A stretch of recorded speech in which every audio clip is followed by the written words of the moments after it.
Bonjour Guillaume Biopacro. Bonjour Jean-Philippe Denis. Guillaume Biopacro, vous êtes professeur associé à Burgundy School of Business. Tout à fait. Vous êtes vice-président de l'AIM, qui est l'association Information et Management. Oui. Et qui est l'association de référence dans le domaine DSI, des systèmes d'information. Téléconsultation quand la relation patient-soignant devient une relation de service, article coécrit avec Amélie Clausel. Oui. La relation de service. Alors d'abord la e-santé, d'une manière générale, peut-être un petit point quand même. C'est en train, voilà, c'est la transformation radicale. Alors une transformation radicale en effet, accélérée par le Covid. Et donc, comme beaucoup de services dans le digital d'ailleurs, hein, ça a été le cas dans l'éducation, c'est le cas dans la santé, la distanciation, les confinements ont accéléré une mécanique qui était plutôt bloquée par les professionnels de santé, qui était plutôt opposée à sa mise en œuvre, notamment auprès des médecins libéraux, pour plein de raisons d'indépendance,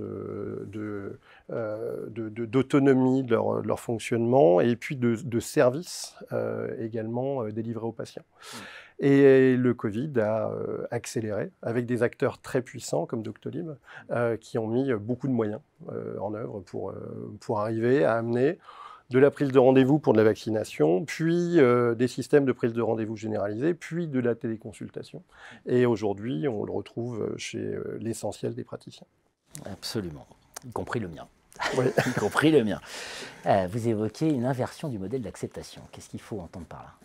En fait, le modèle d'acceptation dans les approches traditionnelles, un fournisseur d'une solution technique va développer un produit, un service et le mettre à disposition à grand renfort de formation, d'accompagnement, de communication. Et l'inversion des domaines d'adoption, c'est effectivement quelque chose qui émerge notamment auprès des ESN et auprès des fournisseurs de solutions digitales.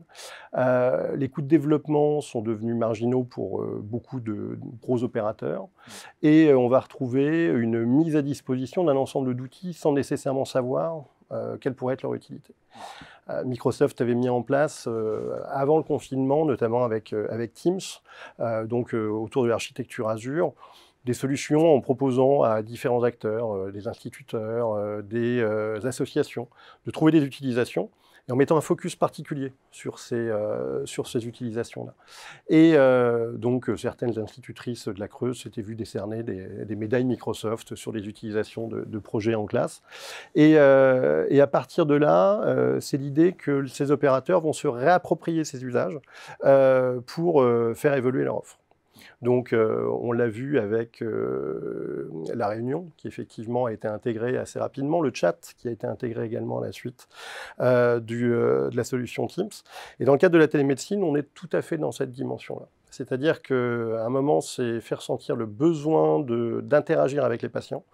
Et il a fallu mettre en place des solutions avec des systèmes qu'on a pu qualifier de Shadow SI ou de Shadow IS en anglais, qui se développent avec des solutions plus ou moins pérennes, qui sont liées à du bricolage, au sens de Claudio Sibora, mais qu'on va retrouver assez largement dans les organisations. Avec une conséquence majeure, c'est finalement une forme presque d'inversion entre le patient et le médecin. Tout à fait.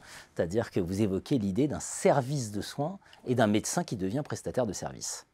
Oui, avec un glissement, avec un vrai glissement sémantique d'une part, et puis dans le relationnel d'autre part.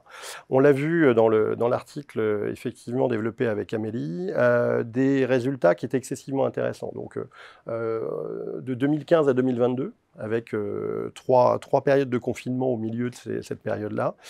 Et une évolution, d'une part, sur des aspects très pratiques. On a étudié les verbatims sur des analyses textuelles et sémantiques. Et on a pu se rendre compte sur les souvenirs de télémédecine, donc sur les avis qui étaient rendus par les patients, d'un glissement sémantique, en s'intéressant tout d'abord aux services rendus, et avec des éléments sur la prestation médicale, très fortement centrés d'ailleurs sur des aspects biologiques et médicaux lors du confinement ou lors des confinements. Et puis par la suite, un glissement sur le service, la disponibilité, la rapidité de réponse, les réponses aux demandes précises, notamment sur des délivrances de médicaments, etc. etc. Et on a aujourd'hui un passage, finalement un basculement de ce relationnel qu'on pourrait assimiler à tout ce qu'on a dans le marketing des services, à savoir est-ce qu'on a été à l'heure, gentil, et un système d'étoiles, d'évaluation qui peut être assez pervers et qui n'est pas sans générer d'ailleurs des effets de bord pour les médecins. Je pense notamment à l'émergence d'un technostress par rapport à ces éléments-là, une vraie difficulté finalement à mélanger des rendez-vous classiques physiques avec ces rendez-vous en télémédecine et oui, un véritable technostress qui est en émergence chez les praticiens de santé. Vous évoquez que la santé a été projetée dans la constellation des business du service et vous concluez pour le meilleur et pour le pire. Merci à vous. Merci beaucoup.